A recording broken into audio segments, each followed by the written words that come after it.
चंद्रगुप्त का दरबार लगा हुआ था। सभी सभासद अपनी अपनी जगह पर विराजमान थे।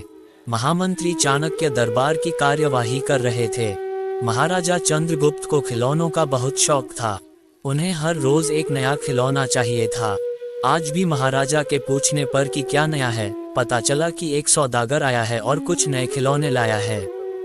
सौदागर का ये दावा है कि महाराज या किसी ने भी आज तक ऐसे खिलौने न कभी देखे हैं और न कभी देखेंगे।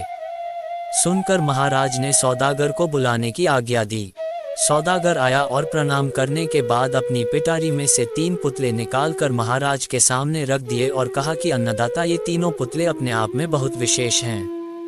देखने में भले एक जैसे लगते हैं मगर वास्तव में बहुत निराले हैं। पहले पुतले का मूल्य 1 लाख मोहरें हैं, दूसरे का मूल्य 1000 मोहरें हैं और तीसरे पुतले का मूल्य केवल 1 मोहर है। सम्राट ने तीनों पुतलों को बड़े ध्यान से देखा। देखने में कोई अंतर नहीं लगा, फिर मूल्य में इतना अंतर क्यों? इस प्रश्न ने चंद्रगुप्त को बहुत परेशान कर दिया। हार के उसने सभासदों को पुतले दिए और कहा कि इनमें क्या अंतर है, मुझे बताओ।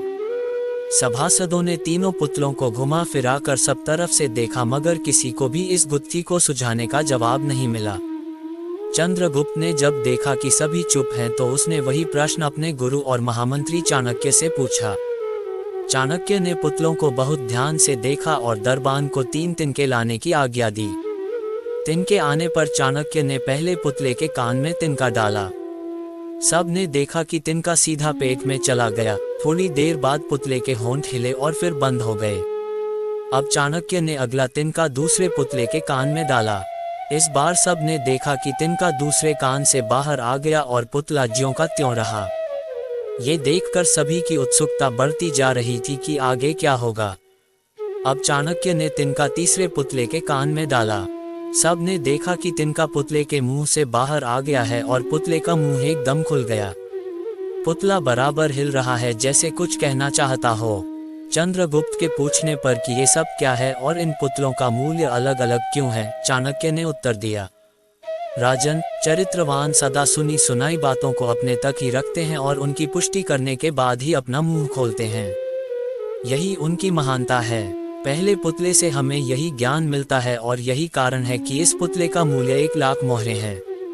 कुछ लोग सदा अपने में ही मग्न रहते हैं, हर बात को अनसुना कर देते हैं। उन्हें अपनी वाह वाह की कोई इच्छा नहीं होती। ऐसे लोग कभी किसी को हानि नहीं पहुंचाते। दूसरे पुतले से हमें यही ज्ञान मिलता है और यही कारण है कि इस पुतले का मूल्य 1000 मोहरें है। कुछ लोग कान के कच्चे और पेट के हल्के होते हैं। कोई भी बात सुनी नहीं कि सारी दुनिया में शोर मचा दिया। इन्हें झूठ सच का कोई ज्ञान नहीं, बस मुंह खोलने से मतलब है। यही कारण है कि इस पुतले का मूल्य केवल 1 मोहर है।